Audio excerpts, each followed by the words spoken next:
L'invité de Béatrice Rulle ce matin, 6 minutes avec Sébastien Bertrand. Il est candidat au national pour Ensemble à gauche, Solidarité, droit au logement et le Parti du travail. Bonjour Sébastien Bertrand.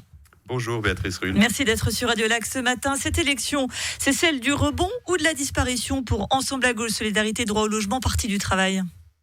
Écoutez, on va essayer de continuer à exister, à défendre nos revendications, à défendre le type de société qu'on espère voir venir. Et donc, pour nous, c'est une continuité. Oui, tout de même, vous n'avez pas de présence au Grand Conseil depuis le printemps dernier. S'il n'y a plus de représentants au national, ça semble quand même très compliqué pour la gauche de devenir autre chose qu'une formation de manifestation et de protestation. Oui, mais c'est important aussi. C'est-à-dire que pour nous, les élections sont un moyen important pour exister, pour porter nos revendications. Mais de toute manière, quand nous sommes dans les parlements, nous sommes extrêmement minoritaires. Et donc, c'est bien sûr que c'est un porte-voix important. C'est pour ça que nous sommes là. Nous sommes là pour défendre la voix des personnes qui ont intérêt à ce que ce monde change. Et donc, voilà, on sera là et on sera toujours là. Alors, comme chaque parti, vous avez votre solution pour les primes maladie.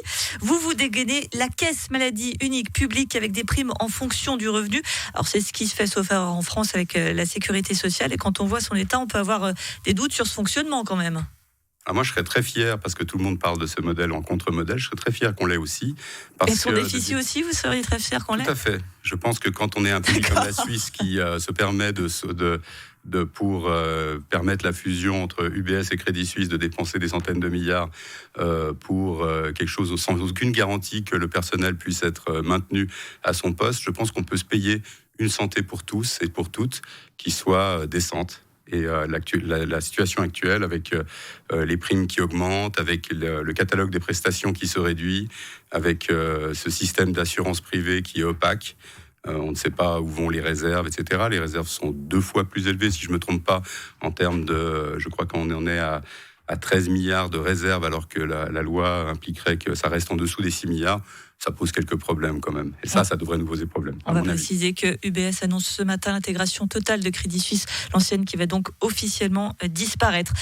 Alors pour Ensemble à gauche, droit au logement, Solidarité, Parti du travail, il y a les grands classiques que vos adversaires pourraient presque qualifier de marottes, à savoir un salaire minimum national indexé de 4 500 francs, un temps de travail réduit à 32 heures sans perte de salaire.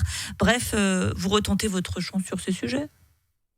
Ben oui, en fait, l'air du temps n'est pas très bon. Donc, évidemment, on est plutôt dans le fait de dire aux gens... C'est dans les vieux pots qu'on fait les meilleures soupes. Sans doute. D'ailleurs, même pour l'USS propose même un salaire minimum pour les personnes qui sont porteurs d'une formation professionnelle de 5 000 francs. C'est, à mon avis, pour vivre à Genève. Je pense que vous êtes vous-même témoin ici. C'est pas évident. Donc, bien sûr qu'on défendra un salaire minimum qui soit rehaussé. Mais les 32 heures, tout de même, 32 heures. À 32 heures, si vous voulez, si on regarde effectivement la productivité du travail, elle a sans cesse augmenté depuis le milieu, en tout cas, du XXe siècle, voire avant. Et donc, il n'y a pas de raison, effectivement, si on reste dans une société dans laquelle on veut que les gens vivent bien, qu'on ne partage pas plus le travail. Donc, nous sommes évidemment pour le partage du travail, pour le partage des richesses. Et donc, on devrait pouvoir travailler moins à qualité de vie constante. On parlait de l'UBS il y a un instant. Vous avez une proposition qui pour le coup, va faire parler. C'est le point 12. C'est la transformation donc de l'UBS, comprenant le Crédit Suisse, c'est bien précisé, en service public bancaire pour mener une politique de désinvestissement des énergies fossiles et de financement de la transformation écologique et sociale. C'est ce que vous proposez, vous. L'UBS, c'est une banque privée. Vous êtes au courant quand même? Bien sûr, c'est pour ça qu'on propose de transformer la chose, puisque à force de financer à fond perdu... C'est-à-dire quoi, vous arrivez avec la fourche et le marteau chez UBS et vous dites on nationalise tout? Il faudra sans doute des moyens, vous avez raison. En 2008, il y avait déjà eu un financement, je ne sais plus si c'était 60 ou 80 milliards, mais on n'était pas à 10 milliards près, pour l'UBS par rapport au fait que c'était une banque trop grande pour tomber. À force de financer publiquement, on aurait pu déjà à l'époque décider que cet argent ne soit pas donné comme il l'a été fait, mais que ce soit une prise en main publique pour qu'on puisse financer un changement de société qui est en fait pas une lubie, c'est pas une utopie, mais c'est indispensable. Si on veut survivre sur cette planète, il va falloir qu'on change complètement de modèle. Je me permets juste de dire que il faut rappeler un truc qui est important, c'est le fait que la place financière suisse dégage plus de 20 fois plus d'émissions de gaz à effet de serre que l'ensemble des émissions domestiques de la Suisse. Et ça, quand les gens, notamment les tracts mensongers de l'UDC, essayent de nous faire croire que la Suisse n'est que petite portion congrue dans les émissions mondiales, la Suisse a un rôle énorme à travers sa place financière. On ne peut pas se comparer à l'Inde, à la Chine ou aux États-Unis en termes d'émissions. Non, mais en termes d'émissions par habitant, etc., ça n'a rien à voir. C'est-à-dire qu'on est vraiment loin devant. Et donc, c'est vrai qu'on a un rôle, etc., à mettre le doigt sur ce que provoque cette place financière.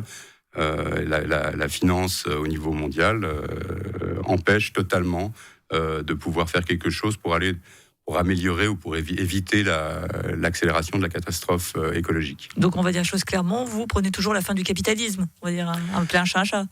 Oui, la fin du capitalisme, pas par utopie, mais parce que elle va arriver. On voit que la situation économique est ce qu'elle est, et donc il vaut mieux anticiper ça et préparer ça pour que ce soit quelque chose qui se passe le mieux possible, pour que ce soit quelque chose qui soit plus démocratique et non pas arriver dans quelque chose où on se retrouve dans un fascisme fossile ou une société dans laquelle finalement les conditions de vie vont faire que les choses seront, disons, un autoritarisme sera imposé à tout le monde. Nous, on préfère anticiper et faire un tournant radical par rapport à ça. Merci beaucoup Sébastien Bertrand, candidat au national pour Ensemble à gauche, Solidarité, Droit au logement, Parti du travail. Et nul doute que cet entretien va faire réagir au quartier des banques.